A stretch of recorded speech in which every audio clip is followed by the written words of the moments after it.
Good morning. मैं doctor Prerna Jain, SPC government college Ajmer से।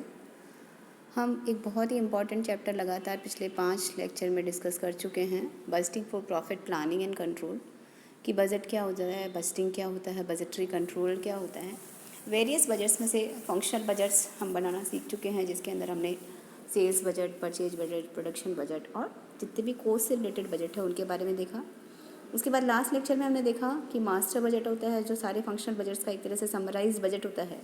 और अब प्रैक्टिकल के पॉइंट ऑफ व्यू से एक बजट के बारे में मैं आपको बता चुकी हूँ, कैश बजट, जिसमें से प्रैक्टिकली आता है उसके अंदर कि रोकड़ से संबंधित अगली जो 3 महीने हैं, 6 महीने हैं या क्वार्टर एंड पर आप पता लगाना चाहते हैं कि एवरी मंथ के एंड में या एवरी क्वार्टर के एंड में या जो भी टाइम दिया जाए उसके एंड में हमारे पास कैश की कितनी पोजीशन होगी, टोटल कैश कितना अवेलेबल होगा, कितना हम पेमेंट्स कर देंगे और अल्टीमेटली वहाँ टाइम जो भी पर्टिकुलर कहा है उसके एंड में फ्यूचर का फोरकास्ट करते हैं कि हमारे पास कैश अवेलेबल रहेगा क्या। मेथड्स के इस मेथड में कैश बजट के लिए मैंने आपको बता दिया था कि कैश बजट से ये फ़ायदा होता है कि हमें पता लग जाता है कि फ्यूचर में हमारे पास कैश की नीड्स क्या है। अगर सरप्लस अवेलेबल है तो उसको इन्वेस्ट करने का हम सोच सकते हैं, डिस्काउंट यूज़ कर सकते हैं। और अगर हमें लगेगा कि फ्यूचर में कैश कम पड़ेगा, रिसीट्स कम होगी और पेमेंट्स ज़्यादा होगी, तो हम पहले से प्लानिंग कर सकते हैं कि हमें बैंक ओवरड्राफ्ट लेना है या कहीं से लोन्स लेने हैं। तो इसलिए कैश बजट बनाना हमारे लिए बहुत ज़रूरी और बहुत इंपॉर्टेंट हो जाता है। अब आज जो हम टॉपिक कवर करने जा रहे हैं उसके अंदर है कि कैश बजट कैसे बनाया जाएगा। कैश बजट बनाने के लिए हमारे पास 3 तरह के मेथड्स हैं। ओवरऑल बता देती हूँ। पहला मेथड है हमारा रिसीट्स एंड पेमेंट मेथड, दूसरा होता है हमारा adjusted profit and loss account method और तीसरा जो मेथड होगा वो होगा projected balance sheet method.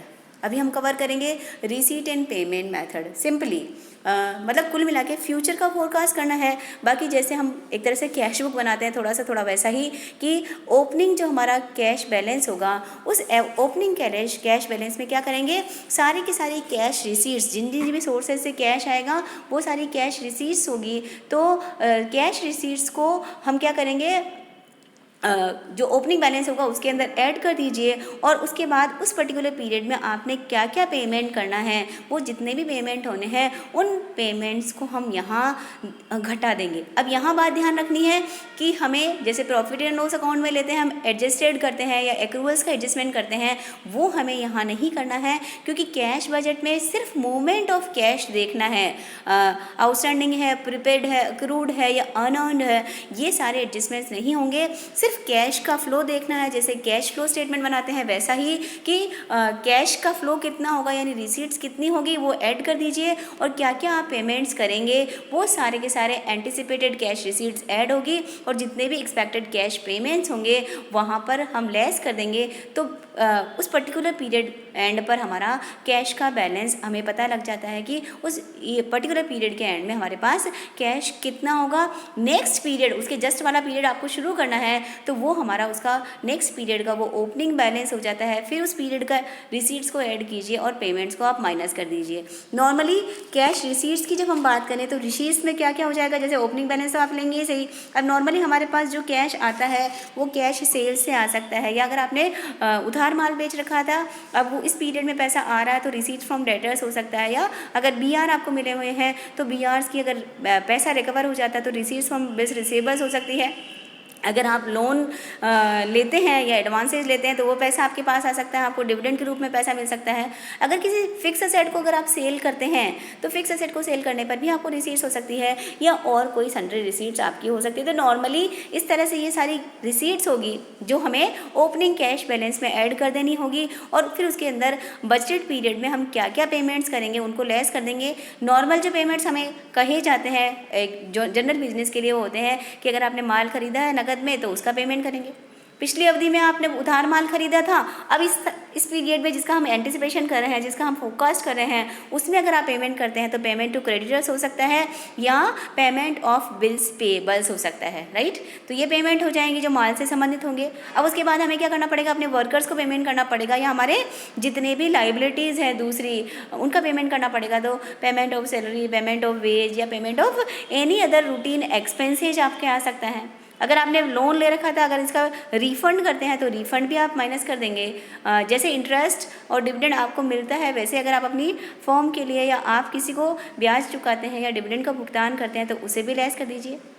Cell of fix asset से इनकम होती है, और अगर आप कोई फिक्स एसेट खरीदेंगे तो नेचुरल है कि आपका कैश का मूवमेंट आउटसाइड होगा, आउटवर्ड होगा। तो परचेज ऑफ फिक्स एसेट होता है या टैक्स की लाइबिलिटी का पेमेंट करते हैं, तो ये सारा हम माइनस कर देंगे। सारे के सारे एक्सपेंसेज, चाहे वो फैक्ट्री ओवरहेड्स है, एडमिनिस्ट्रेटिव ओवरहेड्स है, सेलिंग ओवरहेड्स है, या डिस्ट्रीब्यूशन से रिलेटेड है, या रिसर्च एंड डेवलपमेंट से रिलेटेड है, वो जितने भी पेमेंट्स होंगे उनको अगर माइनस कर दिया जाता है तो उस पर्टिकुलर पीरियड के एंड पर आपको पता लग जाएगा कि आपकी कैश की पोजीशन क्या होगी। तो कैश बजट का जो फॉर्मेट बनेगा उसके अंदर वही एक पर्टिकुलर्स का कॉलम, और जिस पीरियड का फोरकास्ट करना है उन पीरियड्स का आपको, जैसे आपको कहा कि जनवरी फरवरी मार्च का फोरकास्ट कीजिए, तो 3 कॉलम जनवरी फरवरी मार्च के लिए बना लीजिए। फिर पर्टिकुलर्स वाले कॉलम में ओपनिंग कैश बैलेंस लिखिए, ओपनिंग कैश बैलेंस में सारी रिसीट्स को प्लस कीजिए तो निकल के आ जाएगा टोटल कैश अवेलेबल, राइट। बाकी सारी डिटेल्स तो हम हर एक कॉलम में लिखते चले जाएंगे, लेकिन ओपनिंग वाली, जैसे अगर आप जनवरी फरवरी मार्च का कैलकुलेशन कर रहे हैं तो जनवरी में ही ओपनिंग लिखेंगे, क्योंकि जनवरी का एंड जो होगा वो क्या होगा, फरवरी का ओपनिंग होगा, तो फरवरी वाला और मार्च वाला अभी फिलहाल रोक देंगे। जनवरी वाले कॉलम में टोटल कैश अवेलेबल हो गया, उसमें से पेमेंट्स को माइनस कर देंगे तो क्लोजिंग कैश बैलेंस आ जाएगा, जो नेक्स्ट पीरियड यानी फरवरी का ओपनिंग होगा, फिर उसकी रिसीट्स को प्लस कीजिए और पेमेंट्स को माइनस कर दीजिए, तो उस पीरियड का क्लोजिंग बैलेंस सरप्लस भी हो सकता है और माइनस में भी हो सकता है। तो जो भी आए वो फिगर हम नेक्स्ट पीरियड का ओपनिंग बैलेंस में हम यहाँ पर लिख लेते हैं। तो इस तरह से हमारा ये कैश बजट बनता है, किस मेथड से, रिसीट्स एंड पेमेंट मेथड से। दूसरा जो मेथड हमारे पास है, प्रैक्टिकली भी मैं आपको कुछ शेयर करूंगी, उसके अकॉर्डिंग हम देख लेंगे। दूसरा होता है adjusted profit and loss account method. इस मेथड में हम क्या करते हैं, जब कैश बजट बनाते हैं तो हम सारे कैश रिसीट्स और कैश पेमेंट के बेसिस में नहीं बनाकर हम क्या करते हैं, हमारे पास अगर forecasted profit and loss account होगा तो जो forecasted profit and loss account होगा, देखिए प्रॉफिट एंड लॉस अकाउंट हम एक्रूअल बेसिस पे बनाते हैं, तो उस एक्रूअल को कैश बेसिस में कन्वर्ट कर देंगे, इसीलिए इसका नाम है adjusted profit and loss account method. यानी हम क्या करेंगे, एक तरह से कैश फ्लो स्टेटमेंट से रिलेटेड बनेगा। अब यहाँ पर नॉर्मली जो adjusted profit and loss account method में कैश बजट बनता है वो हमारा ऐसा नहीं कि जनवरी फरवरी मार्च एंड पे बनेगा, नॉर्मली वो पूरे साल का बनेगा, क्योंकि प्रॉफिट एंड लॉस अकाउंट भी क्या करते हैं आप, पूरे 1 साल का बनाते हैं। तो जो हमें प्रॉफिट एंड लॉस अकाउंट दे रखा होगा, फोरकास्टेड होगा वो भी, कि भाई फ्यूचर में हमारे पास कैश प्रॉफिट्स की ये पोजीशन होगी, हमें पेमेंट्स इतने करने पड़ेंगे, ग्रॉस प्रॉफिट इतना आएगा, नेट प्रॉफिट इतना आएगा। इस तरह से अगर आपको डेटा दे रखा होगा तो उस डेटा को बस आपको एडजस्ट करना है, क्योंकि प्रॉफिट एंड लॉस अकाउंट में तो मैं बार बार कह रही हूँ कि एक्रूअल बेसिस पे एंट्रीज होगी, तो उन एक्रूअल वाली एंट्रीज को कैश बेसिस पे कन्वर्ट कर दीजिए और यहाँ पर कैश बजट हमारा बन जाएगा। तो जो भी पीरियड नॉर्मली 1 साल का होगा, फिर कैश बजट हम यहाँ adjusted profit and loss account method से बनाएंगे। तो ओपनिंग कैश बैलेंस यानी जो पिछले साल का बजट होगा उसका एंड ले लीजिए, तो इस साल का ओपनिंग हो जाएगा। अब उसके अंदर यहाँ पर जो प्रॉफिट है हमारा प्रॉफिट एंड लॉस अकाउंट का, पहले वो हम लेंगे, लेकिन वो प्रॉफिट क्या होगा, वही एडजस्टेड होगा। तो एडजस्टेड कैसे करेंगे हम इसको, जैसे अगर आपने डेप्रिसिएशन माइनस करा होगा, डेप्रिसिएशन से तो कैश का मूवमेंट नहीं होता है। इस तरह से आप प्रोविजंस बनाते हैं, प्रोविजन से भी कैश का मूवमेंट नहीं होता है। अगर आपको कैपिटल रिसीट्स इस तरह की होती है या कुछ ऐसी चीज़ें मिलती हैं तो उन सब से हम यहाँ पर एडजस्टमेंट कर देंगे, और फिर इंक्रीज़ इन करंट लाइबिलिटीज़ या डिविडेंड वगैरह है या कैपिटल पेमेंट्स नहीं आएंगे ना प्रॉफिट एंड लॉस अकाउंट में, तो इसीलिए कैपिटल रिसीट्स को भी ऐड करना पड़ेगा और कैपिटल पेमेंट्स को हमें माइनस करना पड़ेगा।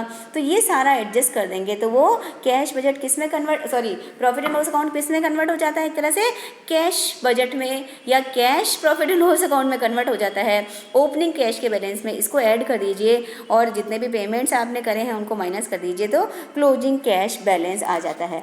तो जो adjusted profit and loss account method होगा, सिंपली वहाँ ध्यान रखना है, ओपनिंग कैश बैलेंस लेना है, इसमें प्रॉफिट एंड लॉस अकाउंट का बैलेंस ऐड करना है, फिर ऐसे पेमेंट्स जिनसे कैश का मूवमेंट नहीं होता है वो ऐड कर दीजिए, ऐसे पेमेंट्स जो प्रॉफिट एंड लॉस अकाउंट का पार्ट नहीं बना है, ऐसी रिसीट्स जो प्रॉफिट एंड लॉस अकाउंट का पार्ट नहीं बना है उनको ऐड कर दीजिए, और ऐसे पेमेंट्स जो प्रॉफिट एंड लॉस अकाउंट का पार्ट नहीं बने हैं उनको लेस कर दीजिए, तो हमारा क्लोजिंग कैश बैलेंस आता है। नेक्स्ट हमारा जो मेथड है वो है balance sheet method. Balance sheet method में हम क्या करेंगे, वही हमारे पास फोरकास्टेड बैलेंस शीट होगी, और जो फोरकास्टेड बैलेंस शीट हम यहाँ पर करेंगे उसके अंदर नॉर्मली क्या करेंगे हम, वही हमारे आपको जैसे कहा जाएगा कि भाई पिछले साल की जो बैलेंस शीट है वो ये है।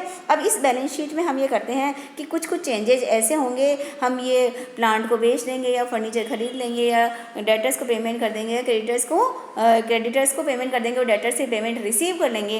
तो दोनों बैलेंस शीट में जो डिफरेंस आता है उसके बेसिस पे हम प्रोजेक्टेड या फोरकास्टेड बैलेंस शीट बनाएंगे।